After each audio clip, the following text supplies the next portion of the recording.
Baik, Assalamualaikum warahmatullahi wabarakatuh. Nama saya Andi Rangga Reksa. Saya akan mempresentasikan proposal saya yang berjudul Rencana Strategis Pengembangan Startup Aplikasi Edukasi Berbasis AI yang bernama EduSmart. Baik, yang melatar belakangi proposal ini adalah perkembangan teknologi informasi yang pesat telah mengubah berbagai sektor kehidupan, termasuk dunia pendidikan. Pandemi COVID-19 menjadi titik balik yang mempercepat adopsi teknologi digital dalam pembelajaran, sekaligus membuka mata terhadap tantangan dan keterbatasan model pendidikan konvensional. Di sisi lain, ketimpangan akses, keterbatasan personalisasi pembelajaran, dan kurangnya interaktivitas masih menjadi masalah utama dalam sistem pendidikan di Indonesia. Salah satu peluang yang muncul adalah pemanfaatan kecerdasan buatan artificial intelligence atau AI untuk menciptakan solusi pendidikan yang lebih adaptif dan efektif. Aplikasi edukasi berbasis AI berpotensi memberikan pengalaman belajar yang disesuaikan dengan kebutuhan masing-masing siswa, memberikan umpan balik otomatis, serta mengoptimalkan peran guru sebagai fasilitator. Melihat peluang tersebut, startup EduSmart hadir sebagai solusi teknologi pendidikan berbasis AI yang dirancang untuk membantu siswa belajar secara mandiri dan terarah. EduSmart menawarkan fitur seperti tutor virtual, evaluasi otomatis, serta analisis progres belajar berbasis data. Dengan pendekatan ini, EduSmart tidak hanya menjawab kebutuhan siswa dan guru, tetapi juga berkontribusi terhadap penguatan sistem pendidikan nasional berbasis teknologi. Adapun visi dan misi dari perusahaan ini, visi menjadi pelopor platform edukasi berbasis kecerdasan buatan yang mendorong transformasi pembelajaran personal dan inklusif di Indonesia. Misi yang pertama mengembangkan teknologi AI yang mampu menyesuaikan materi pembelajaran dengan kebutuhan dan kemampuan individu siswa. Kedua, memberikan akses pembelajaran berkualitas yang merata bagi pelajar dari berbagai latar belakang, termasuk di daerah terpencil. Tiga, meningkatkan efisiensi pengajaran melalui fitur analitik dan evaluasi otomatis untuk mendukung peran guru dan lembaga pendidikan. Yang keempat, mendorong literasi digital dan inovasi edukatif di kalangan pelajar dan tenaga pendidik. Yang terakhir, membangun ekosistem edukasi digital yang berkelanjutan dan berdampak pada peningkatan kualitas sumber daya manusia nasional. Adapun analisis SWOT-nya, yang pertama kekuatan teknologi AI canggih untuk personalisasi belajar, fleksibel akses mobile atau web-based.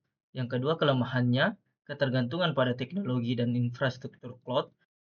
Yang kedua, tantangan dalam peningkatan jumlah penggunaan premium.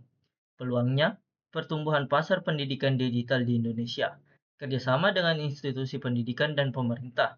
Ancaman dari perusahaan ini adalah persaingan dari platform edukasi lain, perubahan regulasi dalam pendidikan atau data pribadi. Selanjutnya ada struktur organisasi dan tim manajerial.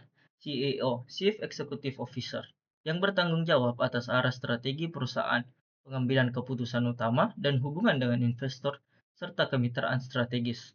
Yang kedua ada CTO, Chief Technology Officer, mengawasi pengembangan teknologi dan produk, pengelolaan tim pengembang, dev team, dan tim AI, serta bertanggung jawab atas arsitektur teknis dan inovasi platform. Yang ketiga ada COO, Chief Operating Officer, mengelola operasi harian perusahaan, koordinasi antar divisi dan efisiensi proses bisnis, membawahi project manager untuk pengelolaan proyek internal dan eksternal. Terus selanjutnya ada CMO, Chief Marketing Officer, yang bertanggung jawab atas strategi pemasaran, pertumbuhan pengguna, branding, serta hubungan dengan komunitas pengguna, menyusun dan mengelola kampanye promosi dan pengembangan pasar. Yang selanjutnya ada project manager yang mengatur jadwal proyek, alur kerja tim lintas divisi, serta memastikan pengembangan aplikasi berjalan sesuai timeline dan anggaran. Yang selanjutnya ada dev team atau tim pengembang. Bertanggung jawab atas pengembangan antarmuka pengguna, integrasi sistem dan pemeliharaan teknis aplikasi. Selanjutnya ada AI team atau tim kecerdasan buatan yang berfokus pada pengembangan dan pelatihan model AI, fitur adaptif, serta integritas teknologi pembelajaran mesin ke dalam aplikasi. Yang selanjutnya ada marketing dan community yang menangani kegiatan promosi, komunikasi, media sosial, serta membangun dan menjaga hubungan baik dengan pengguna, user engagement. Yang selanjutnya ada model bisnis dan layanan TI yang ditawarkan oleh jasa IT. Yang pertama ada produk atau jasa, aplikasi EduSmart, mobil atau web, tutorial virtual, dashboard pemantauan progres, dan paket langganan premium. Yang selanjutnya adalah target pasar kami yaitu pelajar tingkat SD, SMP, dan SMA yang dimulai dari kelas 4 sampai dan kelas 12, orang tua yang peduli dengan kualitas pendidikan anak, serta guru dan lembaga pendidikan yang membutuhkan alat bantu digital. Selanjutnya strategi pemasaran kami yaitu kampanye media sosial, webinar, program referral, dan selanjutnya kemitraan dengan institusi pendidikan dan influencer. Yang selanjutnya adalah kebutuhan teknologi. Yang pertama hardware. Hardware yang dibutuhkan untuk ini yaitu server cloud via AWS, Google Cloud, atau Azure untuk hosting aplikasi penyembatan data penggunaan dan layanan AI, laptop atau PC developer sebanyak 5 unit, spesifikasi tinggi untuk pengembang data dan sains.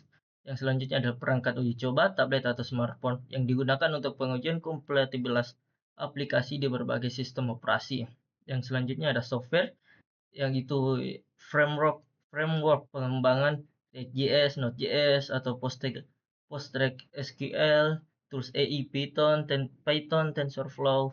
Yang selanjutnya ada jaringan dan infrastruktur yang ada cloud hosting digunakan untuk skalabilitas dan ketersediaan tinggi, uptime yang lebih dari 99%. Selanjutnya ada Content Delivery Network atau CDN untuk mempercepat distribusi konten pembelajaran secara global atau lokal. Yang selanjutnya ada API, Gateway, dan Load Balancer yang digunakan untuk pengelolaan trafik dan kestabilan layanan. Yang terakhir ada keamanan, enkripsi data, autentikasi dua faktor, dan proteksi di DOS. Terus ini adalah timeline yang dibutuhkan untuk proyek kami bisa dilihat di bulan pertama itu perancangan proyek, studi kelayakan, analisis kebutuhan pengguna dan pasar. Di bulan kedua dan ketiga itu perancangan sistem, arsitektur aplikasi, UI UX, struktur AI. Terus selanjutnya di bulan keempat sampai bulan ke-6 itu ada pengembangan awal modul inti, platform pembelajaran, fitur AI dasar, backend, dan UI. Yang selanjutnya di bulan 7 sampai 8 itu integritas AI adaptif, sistem rekomendasi materi, dan chatbot tutor virtual. Di bulan 9 pengujian internal, alpha testing, perbaikan bug, dan penyempurnaan fitur. Di bulan ke-10 ada uji coba terbatas dengan pengguna awal, beta testing, dan evaluasi performa. Di bulan ke-11 ada financial system, dokumentasi teknis dan user manual. Di bulan ke-12 atau bulan terakhir peluncuran produk go live, kampanye pemasaran awal, dan monitoring pengguna. Baik, estimasi anggaran teknologinya yang ada di tahun pertama bisa dilihat pada tabel yang tersedia di layar. Selanjutnya adalah analisis risiko dan mitigasi. Risiko teknologinya yaitu gangguan layanan, keusangan teknologi, dan kebocoran data. Mitigasinya, infrastruktur cloud yang handal, update rutin, dan enkripsi data. Selanjutnya ada risiko keuangan, keterlambatan break-even point, dan biaya personal tinggi. Mitigasinya, diversifikasi pendapatan, pemantauan anggaran yang ketat. Terus selanjutnya ada risiko SDM, kekurangan talenta dan turnover tinggi. Mitigasi, pelatihan berkelanjutan, insentif untuk karyawan. Risiko hukumnya, ketidakpatuhan terhadap regulasi data pribadi. Mitigasinya, kepatuhan terhadap GDPR dan Undang-Undang PDP Indonesia. Risiko pasarnya, persaingan dan perubahan permintaan pasar. Mitigasi, diferensiasi produk, pemantauan tren pasar. Baik, adapun ringkasan strategi dari kami yaitu EduSmart berfokus pada inovasi teknologi AI untuk menyediakan pembelajaran yang lebih profesional, efektif, dan terjangkau. Pemasaran agresif untuk pengembangan berkelanjutan untuk mencapai target pengguna. Harapan kami untuk implementasi proposal ini yaitu mewujudkan EduSmart sebagai platform edukasi AI terdepan di Indonesia, memberikan dampak positif pada kualitas pendidikan, dan meningkatkan aksesibilitas, mengundang investor, mitra, dan pengguna untuk berpartisipasi dalam perjalanan ini. Baik, itulah saja singkat dari saya. Lebih dan kurangnya mohon dimaafkan. Wabillahi taufiq wal hidayah. Wassalamualaikum warahmatullahi wabarakatuh.